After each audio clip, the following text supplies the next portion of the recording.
He that revengeth shall find vengeance from the Lord, and he will surely keep his sins in remembrance. Forgive thy neighbor the hurt that he hath done unto thee, so shall thy sins also be forgiven when thou prayest. One man beareth hatred against another, and doth he seek pardon from the Lord? He sheweth no mercy to a man which is like himself, and doth he ask forgiveness of his own sins? If he that is but flesh nourish hatred, who will entreat for pardon of his sins? Remember thy end, and let enmity cease. Remember corruption and death, and abide in the commandments.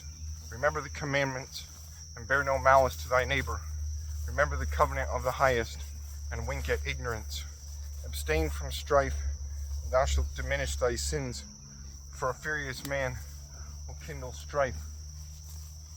A sinful man disquieteth friends, and maketh debate among them that be at peace.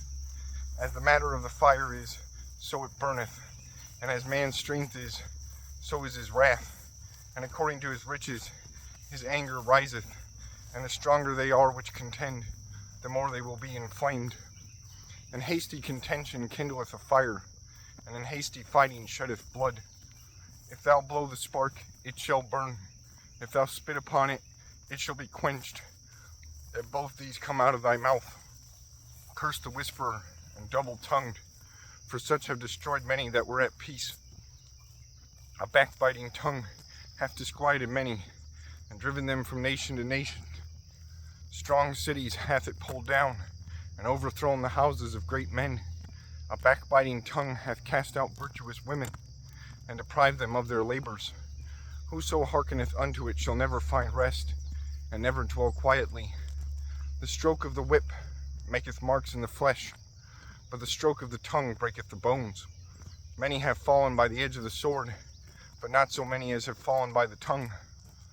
Well is he that is defended through the venom thereof, who hath not drawn the yoke thereof, nor hath been bound in her bands. For the yoke thereof is a yoke of iron, and the bands thereof are bands of brass. The death thereof is an evil death. The grave were better than it. It shall not have rule over them that fear God, neither shall they be burned with the flame thereof. Such as forsake the Lord shall fall into it, and it shall burn in them, and not be quenched. It shall be sent upon them as a lion, and devour them as a leopard. Look that thou hedge thy possession about with thorns, and bind up thy silver and gold, and weight thy words in a balance, and make a door and a bar for thy mouth. Beware thou slide not by it, lest thou fall before him that lieth in wait.